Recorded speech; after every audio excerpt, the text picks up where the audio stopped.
Hello ladies and gentlemen, and welcome back to Hello Dave with Down to Earth Astronomy. It is Monday, and that means we're going to talk about what's going on in Elite and on the channel. Frontier has listened to some of the critique that was after the last update to mining, or the rebalancing of mining, and especially the critique regarding that tritium was a very rare commodity. It was hard to get your hands on, and what they have done is they have reduced the fuel consumption, or the tritium consumption of fleet carriers by half. That means, and it's already in place, that means that right now your fleet carriers is using half the fuel that they did before. Not only does it mean that of course you need less of it when you're jumping, but it also means your carrier is going to have a longer total range if you fill it up, meaning if you want to prepare for a longer expedition, you have the option to do it back in the bubble, where you can buy it off the market if you don't want to go and mine it yourself, and you now have twice the range you can get. I'm actually not sure how far you can get on 20, if you have like 20,000 tons on board. I'm pretty sure you can get to Colonia and then some.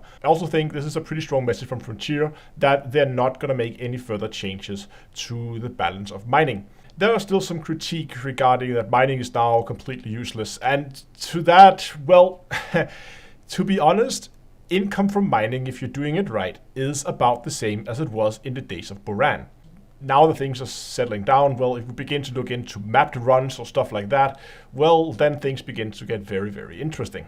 The only thing that I think is a little sad about all this is the fact that, well, subsurface mining, while you can still make some decent credit with it, and you can maybe use it as a supplement to your normal mining if you want to, but it's not really as useful as it was before. I was really enjoying subsurface mining. I liked the minigame, I liked the challenge that was in trying to get all your different subsurface displacement missiles to detonate at the right times, and I like that gameplay loop. I like that type of mining.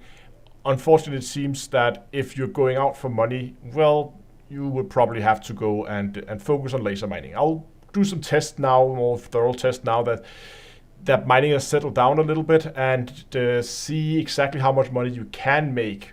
But if mining is not really your thing, luckily there is plenty of other activities going on in the game. We actually have two different player-driven exploration expeditions. Both have actually kind of already started, but let me explain. The first one I want to talk about is a exploration out to the NGC 3199 Nebular, aka the Banana Nebula. Out there, a group of explorers have discovered a large number of notable stellar phenomena. These are, in case you don't know, are where you find stuff like Lagrange clouds, or these weird crystal flying things, or other weird things. There's lots of odd stuff in these notable stellar phenomena, and they have found, I don't know how many, but a lot of them out around that nebula. They have of course already started the mapping process around the area, and they have also a fleet carrier to support the operation out in the nebula. That fleet carrier will return back to the bubble sometime in September, and towards the end of September it is going to set sail back out towards the nebula. So if anybody is interested in joining the expedition, well, you have until the end of September to get yourself ready. The nebula is around, I think, around 17,000 light years away, so it's not terribly long to fly. It's definitely doable in a good exploration ship. So if you want to join the expedition before the fleet carrier comes back at the end of September, well, you have the option to do so. I'll be sure to link a link to a Reddit post I did in the description, where there is a lot more information about the expedition and also how you can join. Mostly they're looking for people to help, of course, actually map the different systems. They're looking for miners to keep the fleet carriers in the area topped up so they can actually come back again. And they're also looking for what they call researchers, so basically people to kind of help them do the data analysis if they find anything that needs analyzing. The other expedition is hosted by FleetCom, and this is called the Guin's Hot Expedition. I probably butchered that, so I'm very sorry. The idea behind this expedition is to try and locate triple overlapping tritium hotspot out close to the explorer's Atronach. If you're not familiar with that station, it's a station built very close to Sagittarius A at the center of the galaxy. The expedition started already at the 6th of August, and they are already beginning to move fleet carriers in position, and it's going to last until the 13th. So you will have to do a little bit of catch up. I don't know if there is any fleet carriers coming out late, or maybe if after this, maybe if there are many people who want to go out there, maybe you can find a fleet carrier that will be heading out in that direction in the near future. But as I said, this is hosted by FleetCom, so you can find a lot more information about this if you want to get involved in this little expedition.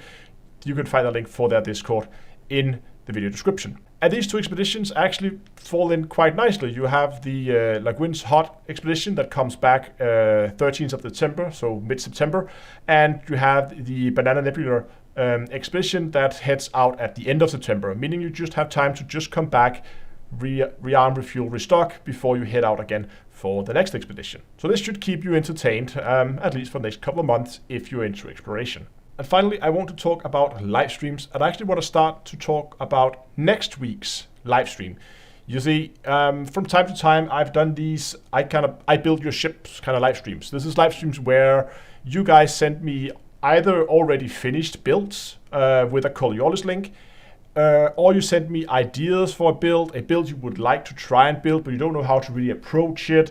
It could be anything. It could also be silly ideas. It's always fun to do silly builds that has no practical implementation, but it's just silly to see. Okay, let's see if we can make a, I don't know, exploration corvette, or I don't know, that's not that silly. But anyway, you get my point.